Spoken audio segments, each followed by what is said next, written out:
Garden ಸಿಟಿಗೆ ಒಂದೊಳ್ಳೆ ಜೀವಜಲವನ್ನ ನೀಡಲು ಸರ್ ಎಂ ವಿಶ್ವೇಶ್ವರಯ್ಯನವರು ಮಾಸ್ಟರ್ ಪ್ಲಾನ್ ಮಾಡಿದ್ರು. ಬರಗಾಲದಲ್ಲಿ ಅದೇ ನೀರು ಬೆಂಗಳೂರಿಗೆ ವರವಾಗಿತ್ತು. ಆದರೆ ಈಗ ಆ ಜೀವಜಲ ವಿಷವಾಗ್ತಿದೆ.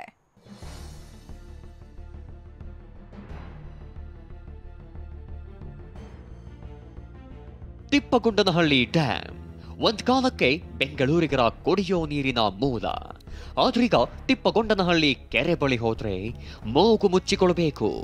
ಎಲ್ ನೋಡಿದ್ರು ಬರೀ ನೊರೆ ನೊರೆ.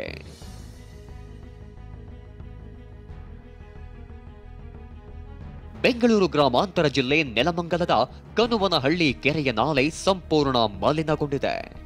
ನಂದಿ ತಪ್ಪಲಿನಿಂದ ಬರುವ ಅರ್ಕಾವತಿ ನಾಲೆಯ ಈ ಕಲುಷಿತ ನೀರು ತಿಪ್ಪಗೊಂಡನಹಳ್ಳಿ ಜಲಾಶಯಕ್ಕೆ ಸೇರ್ತಿದೆ. ನಾಲೆ ಎಲ್ಲವೂ ತ್ಯಾಜ್ಯ ಮಿಶ್ರಿತ ನೊರೆ ನೀರಿಂದ ಹರಿಯುತ್ತಿದೆ. ಇವತ್ತು ಬತ್ತ ಸಮುದ್ರ ಬರ್ತದೆ ಬೆಂಗಳೂರು ಫ್ಯಾಕ್ಟರಿಗೆ ನೀವು ಅವ್ರ ಮಂತ್ಲಿ ಮಾತಾಡ್ಕೊಂಡ್ಬಿಟ್ಟು ಆ ನೀರನ್ನ ತಿಪ್ಪಲ್ಲಿ ಕೆರೆ ಬಿಡಿಸ್ತಾ ಇದ್ರಿ ನೀವು. ಅವ್ರನ್ನ ಫಸ್ಟ್ ಫ್ಯಾಕ್ಟರ್ನ ನಿಮ್ ಕಾನೂನು ಪ್ರಕಾರ ಕಟ್ಟಾಕ್ರಿ. ಅವ್ರನ್ನ ಅವಲ್ಲೇ ಫಿಲ್ಟರ್ ಮಾಡಿ ಬಿಡಿ. ಅವ್ರಿಗೆ ಯಾಕೆ ಮಲಿನ ಆಗ್ತದೆ? ಅವ್ರ ತ ಚೆನ್ನಾಗಿರ್ಬೇಕು, ಅವ್ರ ತ ದುಡ್ಡು ಮಾಡ್ಬೇಕು. ಇಲ್ಲಿ ನಾವು ಜನ ರೈತರುಗಳು ಸಾಯ್ಬೇಕು. ಇಲ್ಲಿ ಈ ನ್ಯಾಯ ಇದು. ಅರ್ಕಾವತಿ ನಾಲೆಯ ಸ್ವಚ್ಛ ನೀರು ತಿಪ್ಪಗೊಂಡನಹಳ್ಳಿ ಕೆರೆ ಸೇರ್ತಿತ್ತು. ಹಲವು ಕೆರೆಗಳನ್ನ ತುಂಬಿಸ್ತಿತ್ತು. ಆದ್ರೀಗ ವಿವಿಧ ಕಾರ್ಖಾನೆ ಮತ್ತು ಕೈಗಾರಿಕಾ ತ್ಯಾಜ್ಯ ಸೇರ್ತಿದೆ.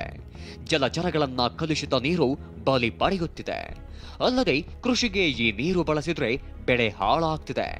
ಜನರಿಗೆ ಅಲರ್ಜಿ ಸೇರಿ ಚರ್ಮ ರೋಗ ಕಾಡ್ತಿದೆ. ನಟ ವಿನೋದ್ ರಾಜ್ ಸಹ ಇಂದು ನಾಲೆ ಹರಿಯುವ ಜಾಗಕ್ಕೆ ಭೇಟಿ ನೀಡಿ ಕಿಡಿ ಕಾರಿದ್ರು. ನೀರು ಇನ್ಫೆಕ್ಷನ್ ಆಗ್ಬಿಟ್ಟು ಮೈಯಲ್ಲೆಲ್ಲ ಬೊಬ್ಬೆ ಬಂದ್ಬಿಟ್ಟಿದೆ, ಆತನಿಗೆ ಅಲರ್ಜಿಕ್ ಆಗಿದೆ. ಇದಕ್ಕೆ ಯಾರು ಹೊಣೆ ಆಗ್ತಾರೆ? ಸನ್ಮಾನ್ಯ ಉಪಮುಖ್ಯಮಂತ್ರಿಗಳೇ, ಮುಖ್ಯಮಂತ್ರಿಗಳೇ, ನಾನು ದಯವಿಟ್ಟು ಕೈ ಮುಗಿದು ಕೇಳ್ಕೊತೇನೆ, ರೈತರ ಪರವಾಗಿ ಯಾವತ್ತೂ ತಾವು ಇಲ್ಲ ಅಂತ ಹೇಳ್ಬಾರ್ದು. ನೀವೇನಾದ್ರೂ ಮಾಡ್ರಿ. ತಿಪ್ಪಗೊಂಡನಹಳ್ಳಿ ಕೆರೆ ದಿವಾನ್ ಸರ್ ಎಂ ವಿಶ್ವೇಶ್ವರಯ್ಯ ದೂರದೃಷ್ಟಿಗೆ ಸಾಕ್ಷಿ. ಸಿಲಿಕಾನ್ ಸಿಟಿಗೆ 125 MLD ನೀರು ಪೂರೈಸುವ ಸಾಮರ್ಥ್ಯವಿತ್ತು.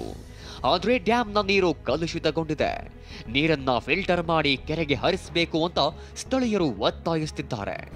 ಆದ್ರೆ ಅಧಿಕಾರಿಗಳು, ಜನಪ್ರತಿನಿಧಿಗಳು ಕಣ್ಣು ಕಿವಿ ಮುಚ್ಚಿದಂತಿದ್ದಾರೆ. ಮೂರ್ತಿ ಭಿ, TV9 ನೆಲಮಂಗಲ.